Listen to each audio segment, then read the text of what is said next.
আসসালামু আলাইকুম। দুঃখের প্রবাস, এই কথাটা কেন বলছি জানেন? দুঃখের প্রবাস, একটা মানুষ বিদেশে আইসা কত না কষ্ট করে তার আত্মীয় স্বজন, বাপ মা ছেলেমেয়ের হাসি ফুটানোর জন্যই বিদেশে আসে। অনেক রোদে পুড়ে অনেক কষ্ট করে দেশে টাকা ভাড়া দেখেন। যখন বিদেশে আসে তখন বাপেরে ধরে, বাপে কারা হাতে পায়ে ধরে সুদের ফে টাকা নেয়, সন্তানের বিদেশ পাঠায়। বিদেশ যখন আয়া পড়ে তখন কিন্তু নিজের স্ত্রী সন্তানদের সাথে যোগাযোগ করে, এমনকি নিজের স্ত্রী যেভাবে কয় টাকা টুকা ফেরাতে সেভাবে করে। তারই জ্বলন্ত প্রমাণ আমার স্ক্রিনে দেওয়া একটা ফটো আছে, দেখেন। এই ভাই যখন বিদেশে আইছিল তখন তার শ্বশুরবাড়ির কাছে সবার কাছে টাকা টুকা ভরেছে, সবার কাছে ভালো ছিল।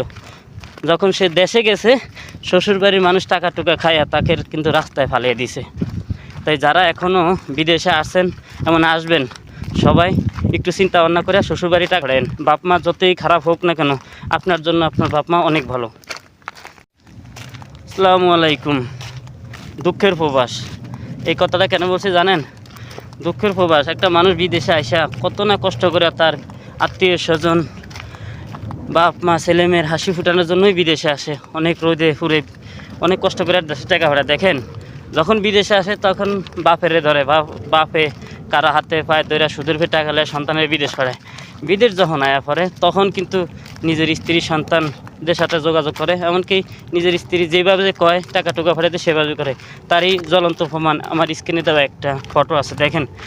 এই ভাই যখন বিদেশে আইছিল তখন তার শ্বশুরবাড়ির কাছে সবার কাছে টাকা টুকা ভরেছে, সবার কাছে ভালো ছিল। যখন সে দেশে গেছে শ্বশুরবাড়ির মানুষ টাকা টুকা খাইয়া তাকে কিন্তু রাস্তায় ফালিয়ে দিছে। তাই যারা এখনও বিদেশে আসেন, এমন আসবেন, সবাই একটু চিন্তা ভাবনা করে শ্বশুরবাড়িটা করেন। বাপ মা যতই খারাপ হোক না কেন, আপনার জন্য আপনার বাপ মা অনেক ভালো।